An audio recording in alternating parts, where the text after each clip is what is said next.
Herkese salam, kanalıma hoş geldiniz. Bugün sizlerle birlikte bakacağımız mevzu ismin yerlik halıdır.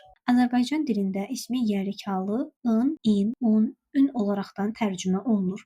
İngilis dilində ismin yerlik halı canlı və yaxud da cansız olmasından asılı olaraqdan müxtəlif formalarla düzəlir. Canlılar özü də iki hissəyə bölünür: tək və cəm.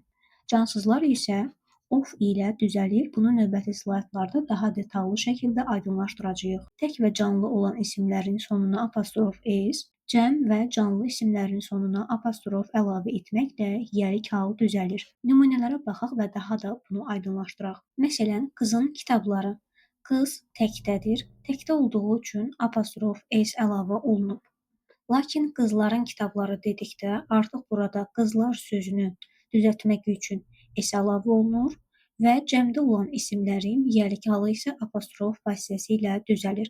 Yəni bir sözlə buradakı s mənim cəmlik bildirən şəkilçimdir. Apostrof isə yerlik halı düzəltmək üçün əlavə etdiyim bir formadır. Cansız isimlər isə ofla düzəlir. Kitabın səhifələri. Hər iki istiqaməti, yəni həm kökdən dəyişərək cəmlənən isimlər, həm də təki və cəmi eyni olan isimləri biz əvvəlki dərsimizdə keçmişik.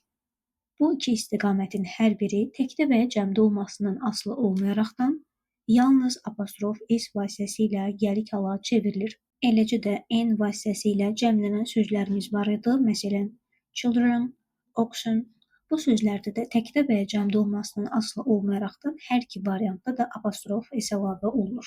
Ümumiyyətlə sözün sonunda 2s görürüksə, demək ki, bu isim təkdədir. Təkdə olan isimlərin yerlik halı isə apostrof s vasitəsilə düzəlir. Ona görə də məhz bu tipli sözlərdə 3 s-i gördükdə qarşılıq salmağa ehtiyac yoxdur. Bu 2s sözün tərkib hissəsidir və təkdə olduğunu bildirir.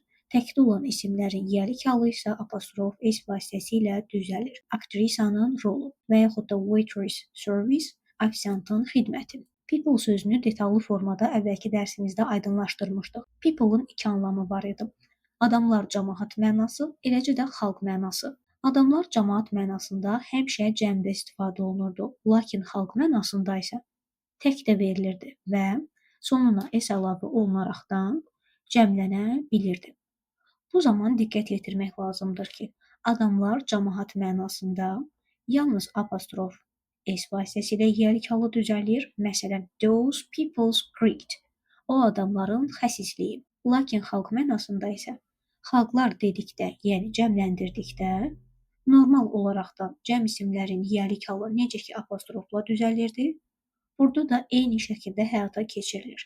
These people's independence. Bu xalqların müstəqilliyi. Xalqlar, yəni cəmdə olduğu üçün buradakı s lərləri bildirir, buradakı apostrof yerlik halı bildirir. Birinci slaydımızda qeyd etdik ki, of cansız olan isimlərin yerlik halını düzəltmək üçün istifadə olunur. Lakin xüsusi qeyd etmək lazımdır ki, bəzi hallarda canlıların da yerlik halını düzəltmək üçün istifadə oluna bilər. Yəni bu halı gördükdə qarışdırmamaq üçün bunu xüsusi burada qeyd etmişik. Sondan əvvələ doğru tərcümə olunur. Ən çox diqqət yetirilməli olan məsələlərdən biri də məhz budur. Gəlin nümunəyə diqqət yetirək. Door, qapı, the room, otaq. Gördüyünüz kimi birinci qapı, daha sonra otaq sözü gəlib. Lakin Azərbaycan dilində tərcüməyə baxsaq, otağın qapısı, yəni birinci otaq sözü gəlib, daha sonra isə qapı sözü gəlib. Buradan da anlaşıldığı kimi Azərbaycan dilinə tərcümə edərkən mən sondan əvvələ doğru tərcümə edirəm. İlk növbədə otaq, daha sonra qapı sözünü istifadə edirəm. Eləcə də aşağıda da o şəkildə. The key of the car, maşının açarı sondan əvvələ doğru tərcümə edilir. Ən çox diqqət edilməli məsələlərdən biri də məhz budur. Hansı ki, eyni bir isim iki və daha çox adam üçün ortaq olduqda yerlik hal şəkilçisi yalnız sonuncuya artırılır. Gəlin aşağıdakı şəklə diqqətlə baxaq.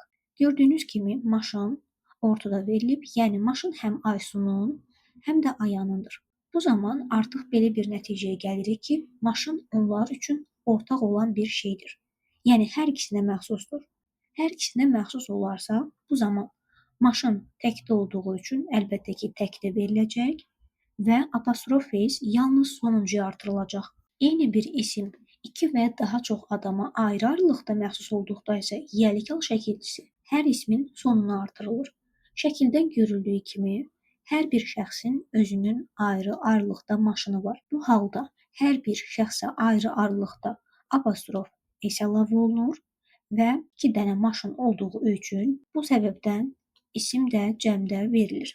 Bədən üzvləri ortaq ola bilməz. Hər bir şəxsin özünün ayrı-ayrılıqda bədən üzvləri var. Sayılmayan isimlər adı üstündə saya bilmədiyimiz üçün cəmlənə bilməz. Gəlin buradakı nümunəyə baxaq. Burada Timin, Nikin ayrı-ayrı saçlarının olduğu qeyd olunub. Ayrı-ayrılıqda saçlar olduğu üçün hər birinə ayrı-ayrılıqda apostrof s əlavə olunub. Yaxşı, bəs o halda belə bir sual meydana çıxır. Nə üçün here sözü təkdə verilib? Axı bəs burada biz qeyd etdik ki, bədən üzvləri ortaq ola bilməz və hər bir şəxsin saçı da ayrı-ayrılıqdadır. Nə üçün burada here sözü cəmdə yox, məhz təkdə verilib?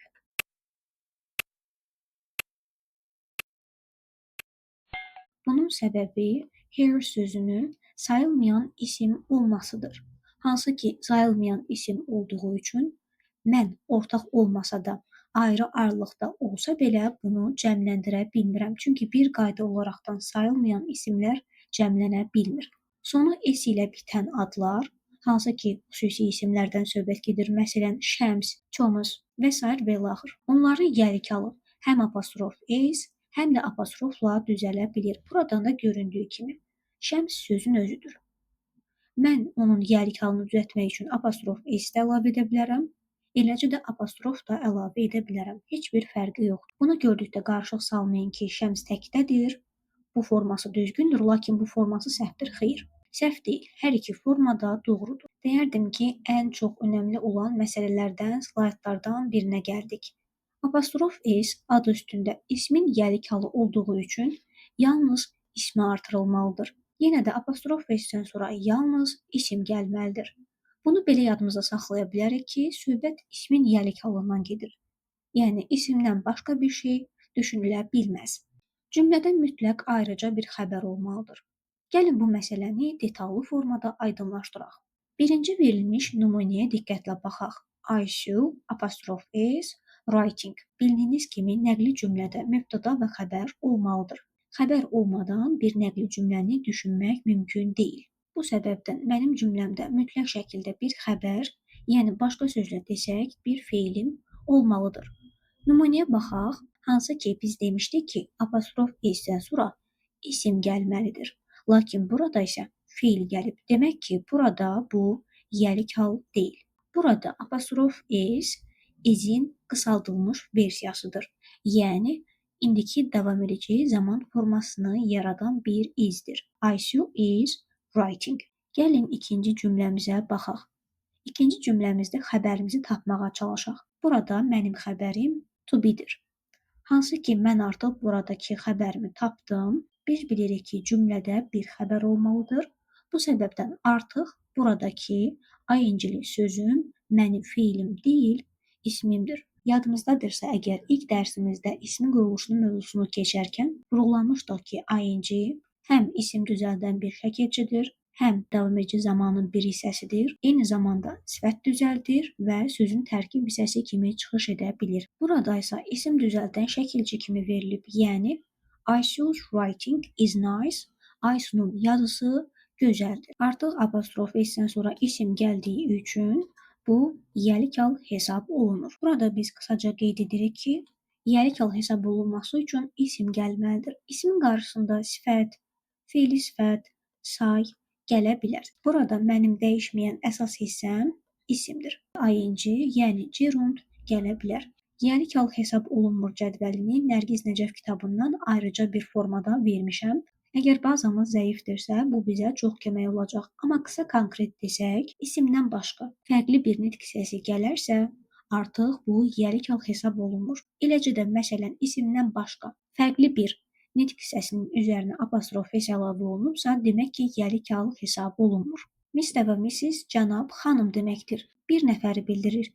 Bir nəfərin təkin yəlikalını düzəltmək üçün apostrof s-dən istifadə edirəm. Mrs. İbrahim Liz. Hansı ki, burada Mrs. bir nəfər xanımı bildirir. Yəni İbrahimli ailəsindən bir nəfər xanım nəzərdə tutulur. Bir nəfər xanımın maşını. Lakin D yazıldıqda və D-dən sonra xüsusi isim gəldikdə bu zaman ailə bildirir. Ailədə minimal formada 2 nəfər olduğu və cəm bildirdiyi üçün S apostrofdan istifadə olunaraq yəlik hala çevrilir. Artıq burada D İbrahimlıyız dedikdə mən İbrahimli ailəsini bütöv şəkildə nəzərdə tutmuş oluram. Aşağıdakı sözlərdən sonra home, shop, office işlənməyib ixtisar oluna bilər. Yenə də özündən sonra isim gəlməsə belə bunlar yəlik hal hesab olunur. Bunu Azərbaycan dilində qarşılıqlı formada müzakirə eləyib aydınlaşdıra bilərik. Hansı ki biz normalda da əmimgildə, xalamgildə, nənəmgildə deyirik. Yəni əmimgilin evində və yaxud da xalamgilin evində demirik. Həmin ev sözünü ixtisar eləyib də bu formada səsləndiririk. Və yaxud da diş həkiminin ofisində demək əvəzinə diş həkimində deyirik. Ofis sözü ixtisar olunur. Ət dükanında, ərzaq dükanında, tərəvəz dükanında desək də home və ofis sözünü ixtisar eləyirik. Bu səbəbdən də testlərdə əgər at my uncle apostrof s görüb home sözünü görməsəniz qarşılıqlığa düşməyin. Hansı ki bu sözlər normalda istifadə olunurdu, lakin həmin yerdə ixtisar olunub, yəni yanlış bir şey yoxdur. Xüsusi diqqət yetirmək lazımdır ki, bu sözlərin cəm forması olmur. Yəni mən eyni anda bir neçə mağazada ola bilmərəm. Məsələn, diş həkimlərindəyəm deyə bilmərəm və yaxud da çörək dükanlarındayam, ət dükanlarındayam. Bu formada bir versiya yoxdur.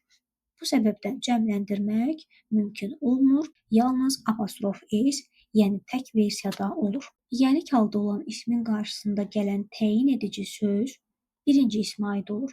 Məsələn, an, this, that, yəni işarə əvəzliklərinin tək forması təkliyi bildirir və özündən sonra gələn ismə aid olur. Yəni burada bunları görürəmsə, demək ki, özlərindən sonra gələn isim təkdə olur. Təkdə olan isimlərin yəlik halı isə gördüyünüz kimi apostrof s-lə yazılır. Lakin few, many, several, birdən böyük rəqəmlər, these, those, bunların hər biri cəmliyi bildirir və əlbəttə ki, özündən sonra isim olaraqdan cəm isim tələb eləyir.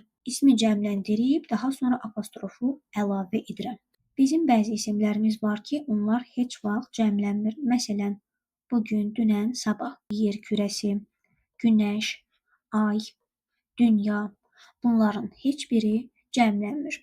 Yəni mən onları istəsəm də cəm versiyada verə bilmərəm. Çünki yer kürəsindən də, günəşdən də, aydan da, dünyadan da bir dənədir.